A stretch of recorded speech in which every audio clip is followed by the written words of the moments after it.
नमस्कार, मी शोभा जाधव. आज नागपंचमी आहे आणि सर्वात प्रथम नागपंचमीच्या सर्वांना शुभेच्छा.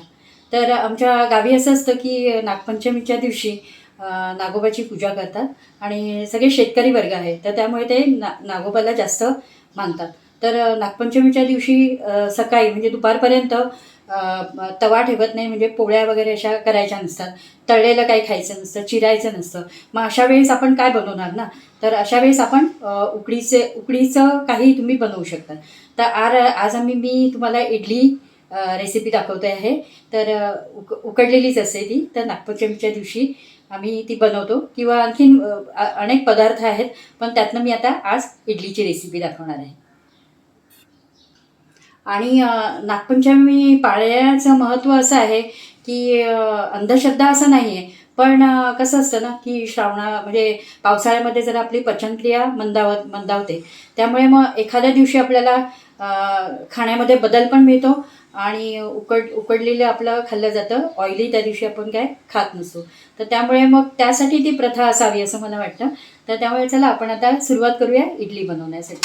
तर आता इडली ज्या दिवशी आपल्याला बनवायची असते, तर त्या दिवशी आता मी मी बॅटर बनवलेलंच घेतलेलं आहे. रेडी आता हल्ली मार्केटमध्ये मिळतं, तर त्यामुळे मी हे रेडी करून घेतलेलं आहे. ह्याच्यात थोडं मीठ टाकून 1 किलोचं पीठ आहे हे. तर असं आपल्याला घरी बनवायचं असेल तर मी प्रमाण सांगते. तीन वाटी म्हणजे 3 वाटी तांदूळ आणि 1 वाटी उडीद डाळ आणि पाव चमचा मेथी दाणे असे वेगवेगळे भिजत घालायचे डोशांसाठी. आणि नंतर ते वेगवेगळे रात्रभर भिजवायचे. समजा आता उद्या तुम्हाला सकाळी इडली करायची आहे, तर तुम्हाला ते आदल्या दिवशी सकाळी भिजत घालायला लागणार आणि रात्री वाटायचं, वेगवेगळंच वाटायचं. नंतर ते मिक्स करायचं आणि रात्रभर फॉर्मेंटेशनसाठी ठेवून द्यायचं. त्याच्या नेक्स्ट डे तुम्ही डोसे बनवू शकता.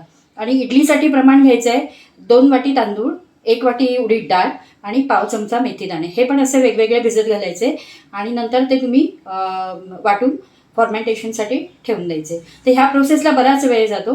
त्यामुळे मग मला आता अर्जंट आज हवे होते, म्हणून मग मी रेडीमेड पीठ यूज करते. तर चला आपण बघूया कशा काय इडल्या सेट करायच्या. इथे माझ्याकडे इडली पात्र आहे. त्याच्यामध्ये मी हा 1 ते 1.5 तांब्या पाणी इथे ओतलेलं आहे. तर हे आपण आता गॅस पेटवूया आणि गरम करायला आहे. पाणी थोडं गरम होऊ द्यायचं आहे. जरा मीडियम आचेवर गॅस. दुसऱ्या गॅसवर आपण हे थोडंसं गरम व्हायला ठेवूया. आता असे 3 असतात इडली पात्रामध्ये. त्यात सगळ्यात छोटं भांडं आधी घ्यायचं आहे. छोटी ताटली म्हणजे इडलीची पुसून घेतलंय. त्याला असा थोडासा तेलाचा हात लावायचा आहे.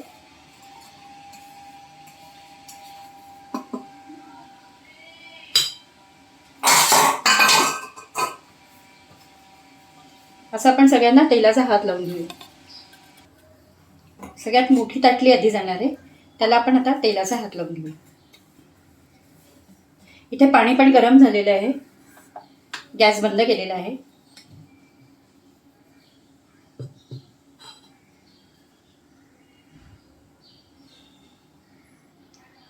अशाप्रमाणे असे तिन्ही पात्र आपण भरून घेणार आहोत.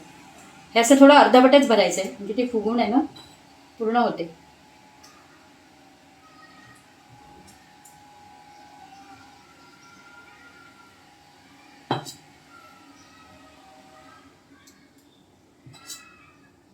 आणि इडली डोशांचं प्रमाण मी सांगितलेलं आहे.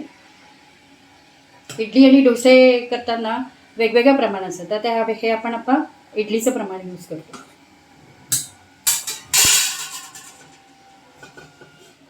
हे पीठ तसं रेडीमेडच आहे, पण आपण घरी करताना तसं मी सांगितल्याप्रमाणे यूज करायचं. हे आता आपण भांडं इथे सेट करायचं. सगळ्यात लहान भांडं आधी जाणार. सॉरी,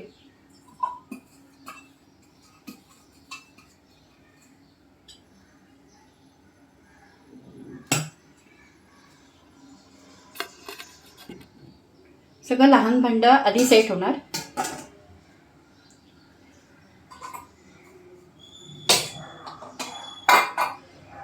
त्यानंतर हे दुसरं आणि हे तिसरं आपण सगळ्यात शेवटी ठेवू. माझी तिन्ही भांडी सेट करून झालेली. ह्याच्यावर आता आपण झाकण लावूया. टोटल 18 इडली होते. झाकण घट्ट लावायचे आणि आता आपण गॅस गॅस पेटवणार आहोत. गॅस पेटवलेला आहे. बरोबर 20 मिनटं, म्हणजे मोजून 20 मिनटं आपण ह्याला उकळू देणार आहोत. बघू शकता 20 मिनटं झालेली आहे आणि आता आपण गॅस बंद करणार आहोत. गॅस बंद केलेला आहे. आता 10 मिनटानंतर आपण कुकर उघडणार आहोत. बघू शकता आपण गॅस बंद केलेला आहे आणि 10 मिनटं झालेली आहे. तर आपण आता कुकरचं झाकण उघडणार आहोत. झाकण उघडलेलं आहे.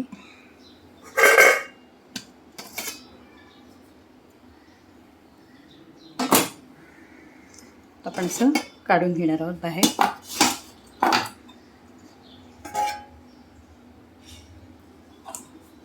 असं मी इडली बाहेर काढून घेतलेली आहे. बघू शकता. आणि आता आपल्याला 10 मिनटं पंखा लावायचा आहे, म्हणजे त्या छान थंड होत आहेत आणि त्यानंतर आपण इडली काढणार आहोत. आता पंख्याच्या हवेवर इडली थंड होऊ द्यायची आहे 5 ते 7 मिनटापर्यंत. बघू शकता इडली आता थंड झालेली आहे.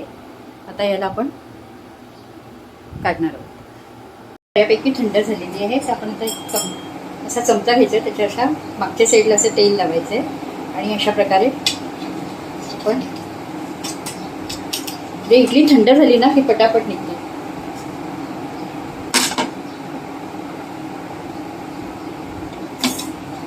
या पद्धतीने इडली काढून घ्यायची.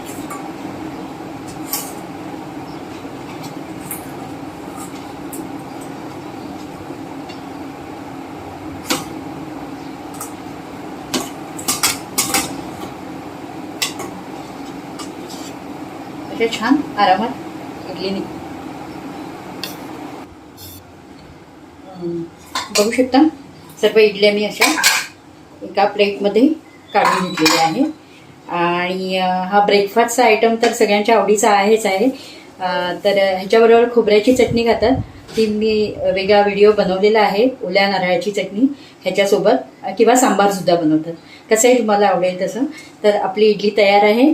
मऊ आणि लुसलुशीत अशी इडली आहे. तर नक्की करून बघा आणि माझा व्हिडिओ आवडला